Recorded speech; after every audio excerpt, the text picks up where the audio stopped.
নমস্কার, যে রিপোর্টে স্বাগত। এবার আর বিধায়কের জন্য তার দপ্তর বা বাড়িতে গিয়ে লাইন লাগাতে হবে না বরানগরের সাধারণ মানুষকে। কারণ এবার বরানগরের নবনির্বাচিত বিধায়ক অভিনেত্রী সায়ন্তিকা ব্যানার্জি বিধায়ক হিসেবে শপথ নেবার আগেই বরানগর রবীন্দ্র ভবনে এক সংবর্ধনা অনুষ্ঠানে উদ্বোধন করলেন অভিনব একটি অ্যাপ, যার নাম রাখা হয়েছে পাশে আছে সায়ন্তিকা। এই অ্যাপের কিউআর কোডটি স্ক্যান করলেই নাগরিকদের মোবাইলে একটি বিশেষ পেজ খুলে যাবে, যেখানে যেখানে তারা তাদের সমস্যার কথা লিখে সরাসরি পাঠাতে পারবেন বিধায়কের কাছে। অভিনব এই অ্যাপটি নিয়ে সাধারণের উৎসাহের অন্ত নেই, কারণ এর আগে কামারহাটির বিধায়ক বাড়ি বাড়ি বিলি করেছিলেন নিজের ফোন নম্বর, নাম ছিল এক ফোনে বিধায়ক। এরপর সময়ের সাথে তাল মিলিয়ে চলে এলো পাশে আছে সায়ন্তিকা অ্যাপ। এখন দেখার আগামী 2026-এর বিধানসভা নির্বাচনের আগে এই আধুনিক প্রযুক্তি ব্যবহার করে ভোটারদের কতটা কাছে পৌঁছাতে পারেন নবনির্বাচিত বিধায়ক। যদিও সায়ন্তিকা ব্যানার্জি নিজে কিন্তু এই অ্যাপ নিয়ে যথেষ্টই আশাবাদী। বললেন এটা তার দুয়ারে বিধায়ক প্রকল্প।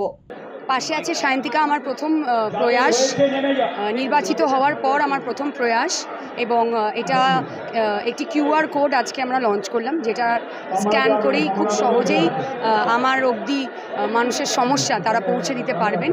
এবং অবশ্যই এখানে আমার বিধায়ক অফিস আমরা খুঁজছি, আমরা কিছুদিনের মধ্যেই সেট আপ করে নেব। সেখানে সরাসরি অবশ্যই আমার সাথে দেখা করতে পারবেন, কিন্তু যারা আসতে পারবেন না বা এমার্জেন্সি আছে তারা কিউআর কোড স্ক্যান করে তাদের সমস্যার কথা একটা গুগল শিটে নথিভুক্ত করে আমার অবধি পৌঁছে দিতে পারবেন। অবশ্যই দুয়ারে সায়ন্তিকা। এবং দুয়ারে সরকার যখন মমতা বন্দ্যোপাধ্যায় এনেছেন বাংলার মানুষের জন্য, সেখানে দুয়ারে সায়ন্তিকা তো 2 মাস আগেই প্রার্থী হিসেবেই পৌঁছে গিয়েছিল। কিন্তু আমাদের যুগের সাথে তাল মিলিয়ে চলতে হবে। অবশ্যই সরাসরি আমার সাথে বিধায়ক অফিসে তারা এসে দেখা করতে পারবেন। তাছাড়াও তারা মোবাইল ফোনে কিউআর কোড স্ক্যান করে তারা আমাকে সরাসরি তাদের সমস্যার কথা জানাতে পারে।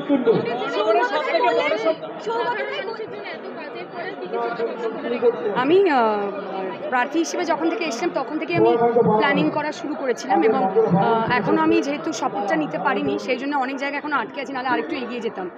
চিঠি সমস্ত আমাদের রেডি করাই রয়েছে, শুধু শপথটা নেওয়ার অপেক্ষায়। শপথ নিয়েই আমি আমার কাজ যা আমার অঙ্গীকার ছিল প্রার্থী হিসেবে সেইগুলো যত তাড়াতাড়ি আমি করতে পারবো। আমার মানে বাঁকুড়ার ইচ্ছা বাঁকুড়ায় পূরণ হয়ে গেছে, এখন বরানগর নিয়ে আছি, বরানগর নিয়ে থাকবো।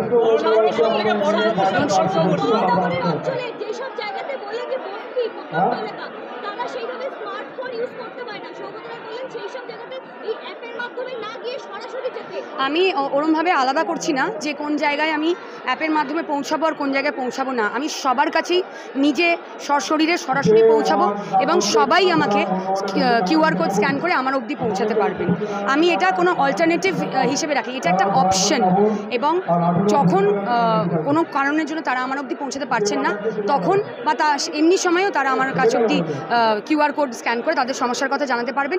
তাছাড়া আমার অফিসে সবসময় আমার অফিসিয়াল যারা থাকবেন তারা যে কোনো সহায়তার জন্য তারা উপস্থিত থাকবে সেখানে, এবং আমিও সেখানে থাকব। তার বাইরেও আমাদের অ্যাপটা করেছি। তা বলে এই না যে আমি কোনো অঞ্চল ভাগ করে নিচ্ছি যেখানে আমি অ্যাপের মাধ্যমে যাব বা সরাসরি যাব। সরাসরি সশরীরে প্রত্যেকটি বাড়ি বাড়ি যাব, এবং আমি সকলের জন্য এখানে উপস্থিত আছি সশরীরে। রাজা দে, দ্য রিপোর্ট, বরানগর। সমস্ত খবরের আপডেট পেতে লাইক করে সাবস্ক্রাইব করুন দ্য রিপোর্ট চ্যানেলটি। সেই সঙ্গে বেল বাটন প্রেস করতে ভুলবেন না। আপনাদের একটা সাবস্ক্রিপশন আমাদের জন্য অত্যন্ত মূল্যবান। জয় হিন্দ।